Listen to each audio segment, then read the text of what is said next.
Première urgence, le budget. Le gouvernement doit présenter fin septembre son projet de loi de finances pour 2013. Objectif, réaliser plus de 30 milliards d'euros d'économies pour réduire le déficit public à 3% du PIB.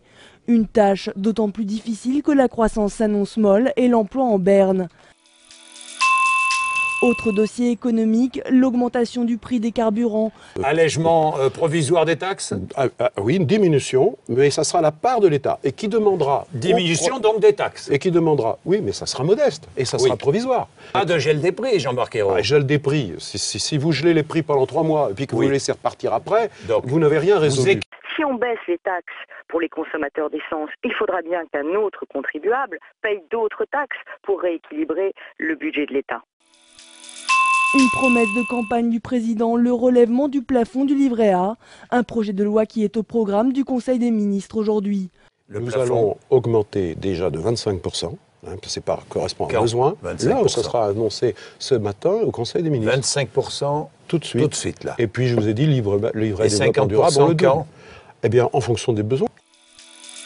Enfin, il reste à traiter rapidement l'épineux problème des Roms. S'agissant du travail, il y a une période transitoire qui a été décidée par l'Union européenne jusqu'à la fin 2013, donc qui limite l'accès à certains métiers des populations d'origine roumaine et bulgare. Vous pouvez mettre fin à cette situation avant on 2013. Va en discuter cet après-midi. Vous êtes favorable ? Je rappelle qu'il y a une taxe qui est payée par les employeurs.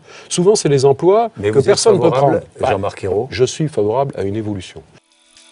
Jean-Luc Mélenchon confond 100 jours avec 5 ans. Et c'est son problème. Il n'a pas été élu président de la République et il n'a même pas été élu député. Mélenchon devrait avoir peut-être un peu plus de lucidité. Ne me dis pas, Jean-Marc, que parce que je suis parti 5 semaines en vacances pour me refaire une santé après une campagne aussi dure, ça m'aurait éloigné des réalités. Parce que je vais t'en rappeler une qui te concerne toi directement. On le croyait disparu, on le croyait enterré, il est bien là. Il a fait savoir dans la presse tout le mal qu'il pensait des 100 jours de François Hollande.